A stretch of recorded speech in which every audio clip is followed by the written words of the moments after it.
بسم اللہ الرحمن الرحیم۔ دنیا دار لوگ اپنے گریبان میں نہیں جھانکتے، اس لیے دوسروں پر تہمت لگاتے ہیں۔ بیماروں کی عیادت کرنا اور جنازوں کے ساتھ جانا آخرت یاد کرواتا ہے۔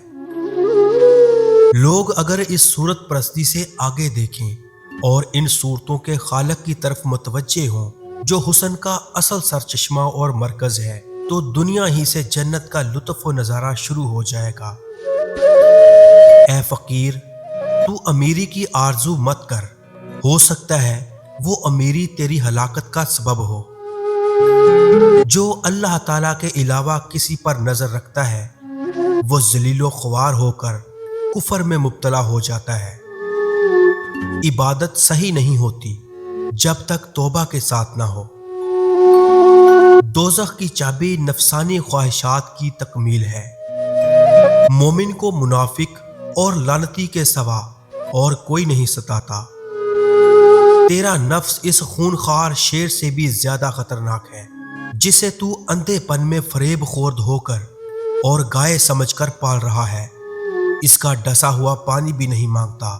ابھی وقت ہے، اپنی اصلاح کر لے۔ انسانی ذات محدود ہے اور خدا لامحدود ہے۔ اگر محدود لامحدود کا امتحان لینے کی کوشش کرے تو اسے حماقت اور بے وقوفی کے سوا اور کیا کہا جا سکتا ہے۔ زندگی کے لمحات کو غنیمت جانو، بہت جلد یہ تم سے چھین لی جائے گی۔ جو اللہ تعالیٰ کے احکامات کی پیروی کرتے ہیں، اللہ تعالیٰ دنیا و آخرت میں اس کا مقام و مرتبہ بلند فرما دیتا ہے۔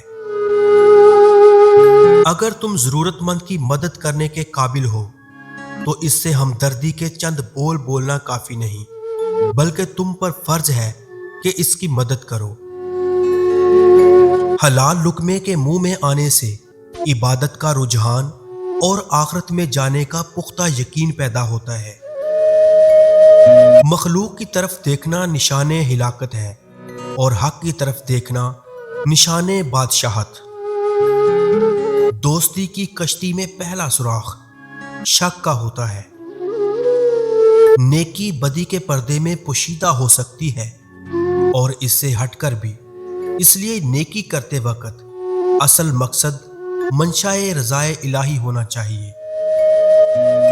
اصل فقیر ہمیشہ شریعت محمدی صلی اللہ علیہ وآلہ وسلم کا پابند ہوتا ہے، کیونکہ شریعت کی پابندی کے بغیر شریعت عین مکاری ہے۔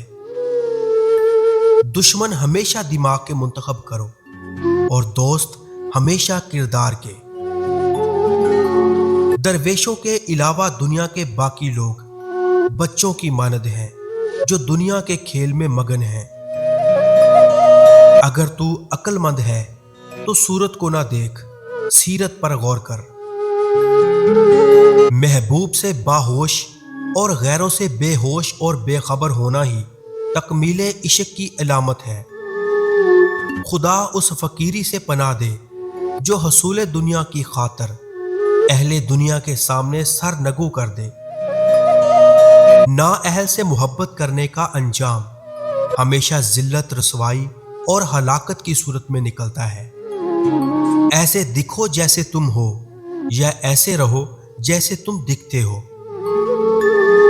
دنیا حاصل کرنا کوئی برائی نہیں، لیکن جب دنیا کو آخرت پر ترجیح دی جائے تو پھر سراسر خسارہ ہی خسارہ ہے۔